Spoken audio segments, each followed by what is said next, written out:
Welcome back to my channel. My name is Hailee if you haven't been here before, and if you're joining me for the first time today, welcome. I'm super excited to have you. This is officially the first video of 2021, so Happy New Year. I didn't get to say that to you guys last week because I was enjoying all of the holiday festivities and enjoying just being with my family, so this is officially the first video of 2021, and how crazy is that? I am really excited for what the next year has in store, and I've got a lot of content planned for you guys. I'm really excited to execute those videos. So I am not gonna lie, I was kind of struggling with the idea of this video, and what I ended up deciding was that I'm going to share some of my favorites from 2020 and then some of my goals and aspirations, I guess you'd say, for 2021. And I'm not huge on New Year's resolutions because I feel like sometimes we set too high of an expectation for ourselves and we don't hit those, or we quit or kind of give up 2 weeks into them. Then we get discouraged, and I feel like what I did for this year is more of goal setting. So I kind of took my goals and made them digestible within 3 months, 6 months, and then like a year.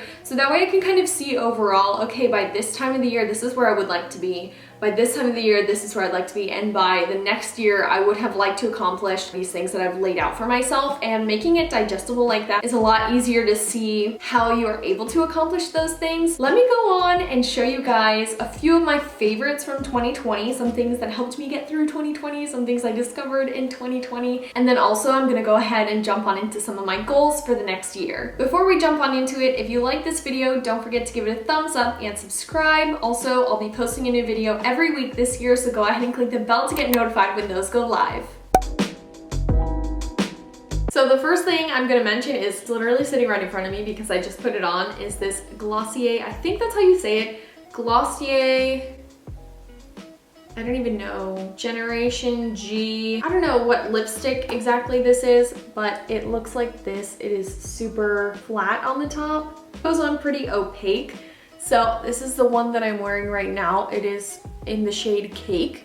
What I like about this one is that it is really buildable, so you can just put it on and it kind of looks like a tinted chapstick, the first layer, but then you can kind of add to it. And I also like that it's pretty matte, I would say, but you feel like you're not really wearing anything. So, I mean, you can see it's not really shiny. It just gives me kind of a nice color, but it's not sticky or anything. That is one of my favorites from 2020. I also realized that telling you one of the lipsticks is like one of my favorite thing about 2020 is pretty silly, considering we wear masks like 24/7 now. But this is a nice one for me when I'm filming or when I am over at a friend's house or something like that and I just want to look kind of dolled up, or at least have some color to my lips. This is like just an easy option for me. One thing that I have been trying to do is when I go to work, not straighten my hair as much. And one thing that's allowed me to do that without having to do too much to my hair is this 3-Minute Miracle Curl conditioner from Aussie, which smells delicious, 1, and 2, actually works really well. My hair feels super, super soft after I use it. Not like soft and heavy, but very lightweight, not too oily or anything. I have really thin hair and I'm always nervous about using like a new conditioner,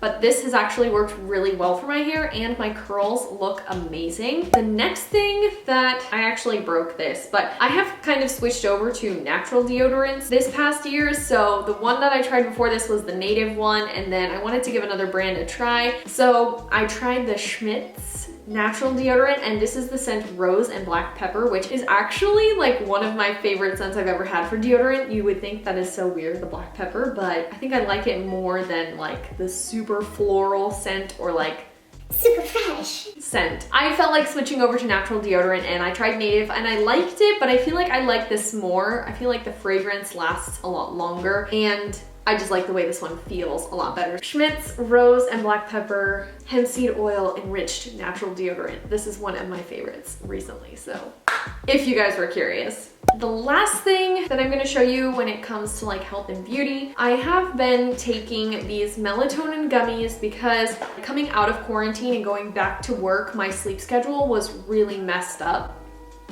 Me being in quarantine and like staying up until like 3 o'clock in the morning watching TikToks was not the best decision for my body. So going back to work and starting to get back into like a normal routine, I would wake up in the middle of the night, and it was inevitable. It would happen every night that I would wake up at like 5:30 and I would go to the bathroom, get a drink of water, and then I just couldn't fall asleep for like another 30 minutes. My sleep wasn't the best and I was tossing and turning. So my mom, or I can't remember, she recommended starting to take the melatonin. One thing though is it does make you dream some really weird dreams. Sometimes you remember them, sometimes not. You know when you wake up and like you remember you had a weird dream, you just can't remember what exactly it was about?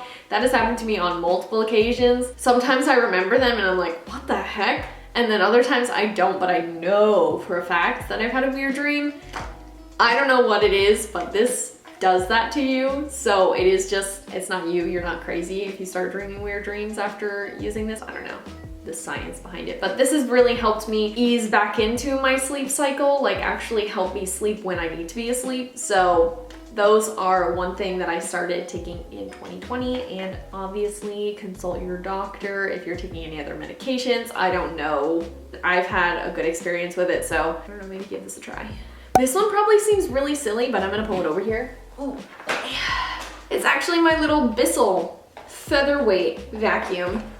Now, we live in a 1-bedroom condo, and I do have a Roomba, but it has actually been a lifesaver for me because it's really easy to change the head on it so I can get like in the corners. It seems silly to me that that is on my favorites for 2020, but it really has helped. And if you have a small space, like if you just want to get something for your room, or if you have like a small condo like ours, this one has actually really helped me. So it's been really nice. I will go ahead and link as much as I can if you're interested. It was pretty inexpensive, so I'll go ahead and put that down there. Now on to some of the things that helped me mentally grow more this year. So let's get on into that as well. So the next thing that I want to show you guys is actually here on my phone. You can find this on Spotify, on Apple Music, pretty much anywhere. I think you can also watch it on YouTube, but let me go to my Spotify. Sadie Robertson's podcast, Whoa, That's Good. Now these are podcasts that are 21 minutes, so right around like a half an hour. But what's really nice about Sadie Robertson is I feel like I relate to her a lot in her stage of life. She's like the closest speaker my age, I guess, that I would say I relate to the most. And what happens on her podcast is she has a whole bunch of people who have impacted her life, and basically she asks the question, what's the best piece of advice that you have received in your life? And these are really influential people and people who really speak life. So it's been very cool to listen to her podcast and see those who have influenced her life give their most influential piece of advice, I guess, like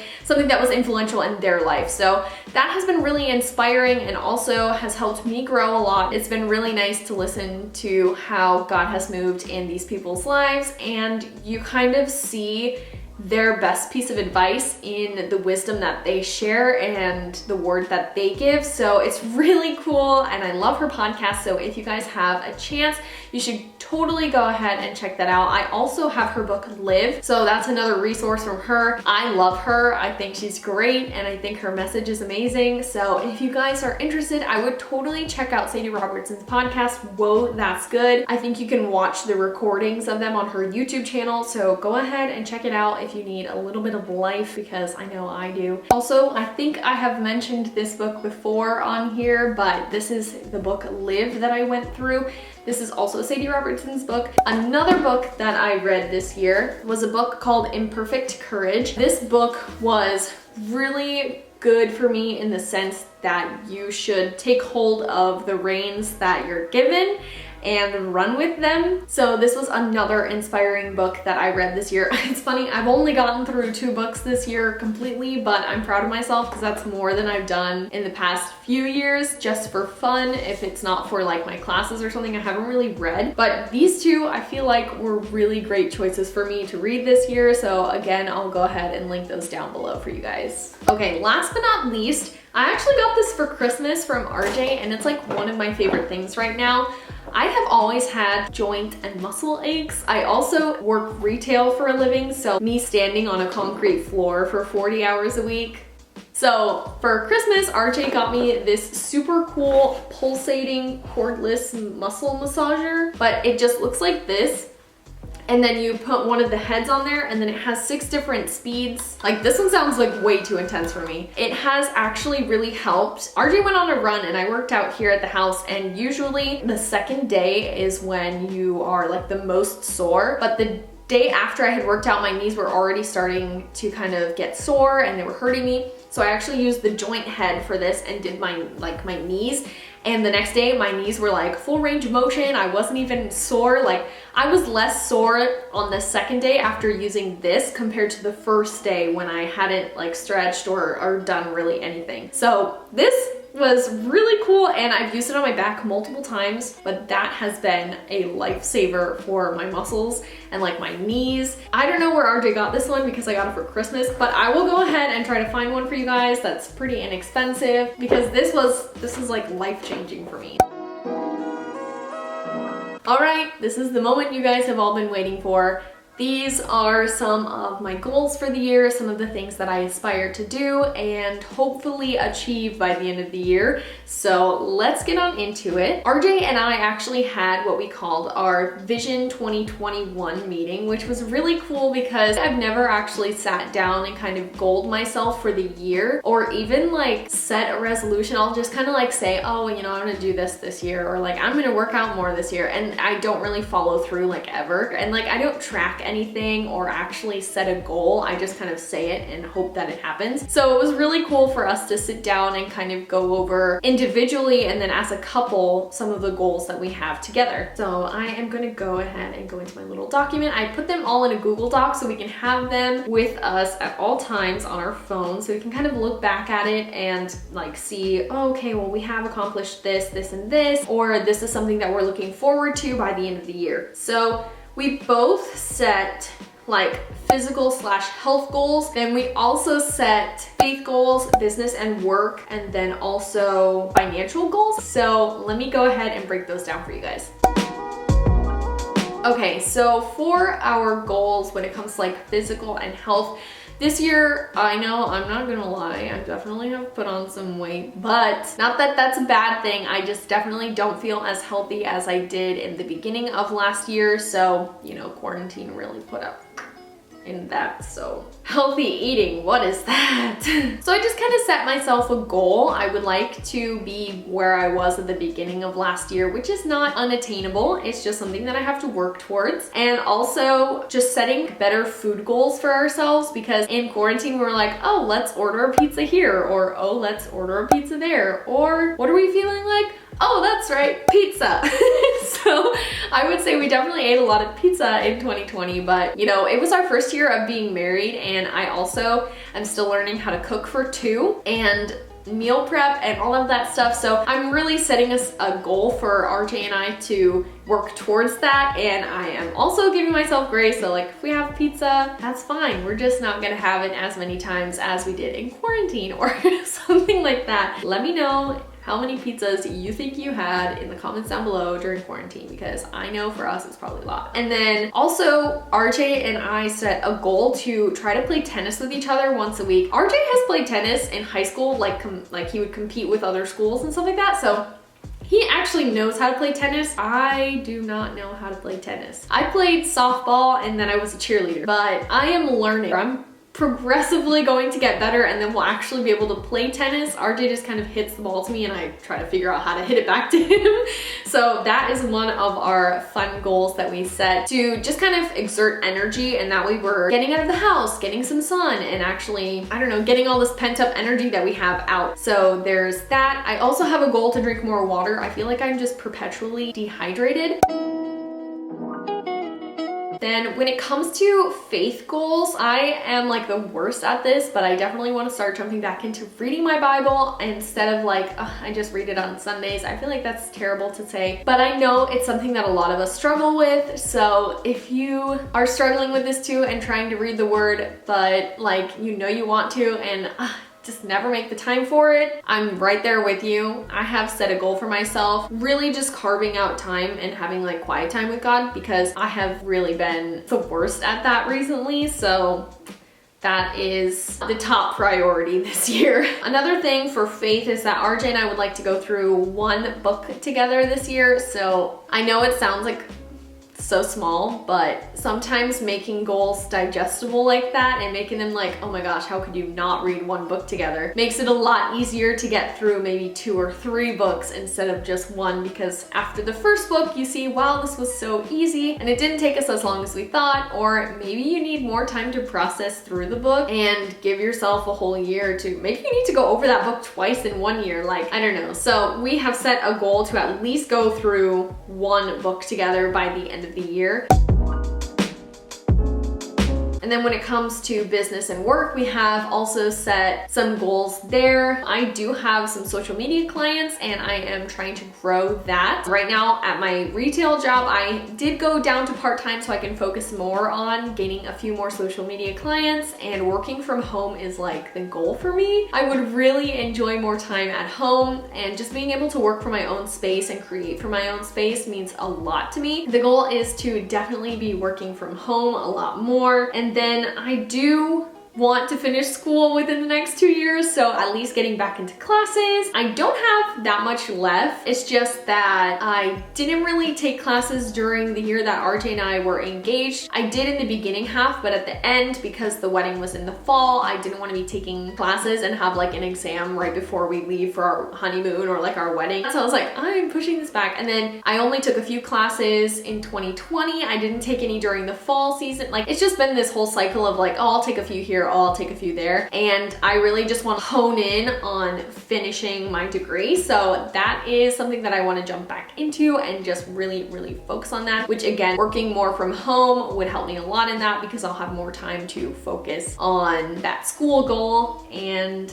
yeah, I also think that another one of my goals, obviously this whole video is like full of me and my goals, but just not putting as much pressure on myself. But the thing is, like, with these goals laid out, I feel like it's a lot easier for me to kind of take in all of the goals that I've set for myself and kind of like just hone in on those few things. And again, we set them for 3 months, 6 months, and a year, so that we're taking these huge goals that we have and kind of like breaking them down by sections and making it a lot easier to understand and see that they're more achievable when you break them down like that. That would be how I suggest writing out your goals if you are in the midst of kind of figuring out what you want to accomplish this year. That's been really helpful for me.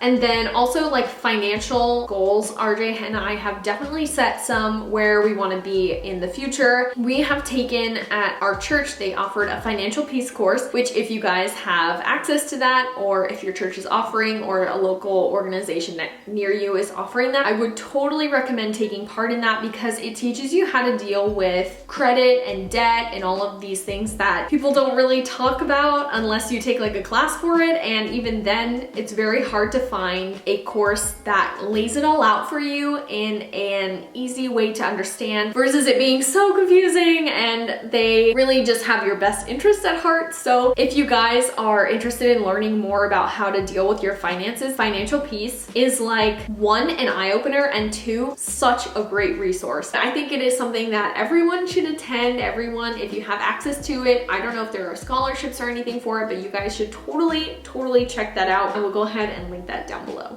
So I feel like this video was a lot, but I hope you guys enjoyed. If you did, don't forget to give this video a thumbs up and subscribe. Also, I'm going to be posting a new video every week this year, so go ahead and click the bell to get notified when those go live.